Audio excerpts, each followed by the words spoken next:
Listen to this. Uliriza kino. Because of the instructions, commandments that are given to us, Olw'ebiragiro ebituweebwa, many of us have come to a point of saying, but being a citizen of heaven is very hard. bangi kuffe tutuuse ku ddala erigamba nti okubeera omutuuze w'eggulu kizibu. And some have said, I quit.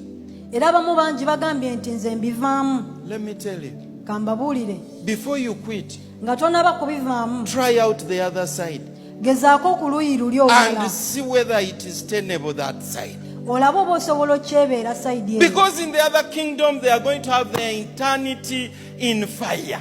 Kubanga mu bakabaka buli bagenda kubeera mu muliro ebbanga lyonna. If you really believe that being the kingdom of God is hard, Bw'oba okkiriza nti okubeera mu bwakabaka bwa Katonda kikaluba, then first find out whether you can manage the other side. kati awo sooka ozuule olabe oba osobola okuba ng'obeera mu bwakabaka buli. I normally give advice. Bulijjo mpe okuwabulwa. Try out the fire.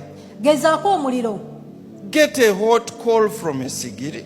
Funa eryanda eryokya okuva mu sigiri. Remove your slippers and step on it. Jjamu sapatu zo olirinnyeko. By the way, as you time yourself, Era nga bwe weetayiminga, and see how long you can spend stepping on a hot coal. olabe ebbanga ki ly'oyinza okumala ng'oyimiridde ku lyanda eryo. And by the way, you can start even practicing. Era osobola otandika okukola practice. Chai munywese strong ebinika eri ku sigiri. You can take tea through a straw while the kettle is on the charcoal stove. Brethren, if you can manage that, Bw'oba ng'osobola okwasaganya ekyo, then quit citizenship of heaven. kati eby'omu ggulu biveeko. But if you cannot, Naye bw'oba nga tosobola, I believe it is time to cry out to God. nzikiriza nti kye kiseera tukabirire Katonda. And tell him, God, yes, it may be hard, Omugambe nti Katonda newankubadde nga kikaluba, but I prefer to belong to this kingdom. naye njagala kubeera mu bwakabaka buno. And by the way, there is a helper.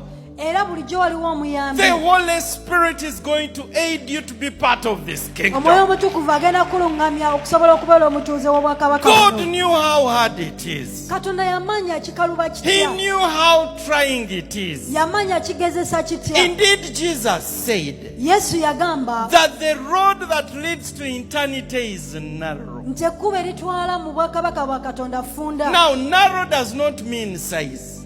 Obufunda tekitegeeza sayizi. Narrow means the trials and temptations that you are going to go through to locate this. Obufunda kitegeeza ebyokugezesa n'okukemebwa kw'ogenda okuyitamu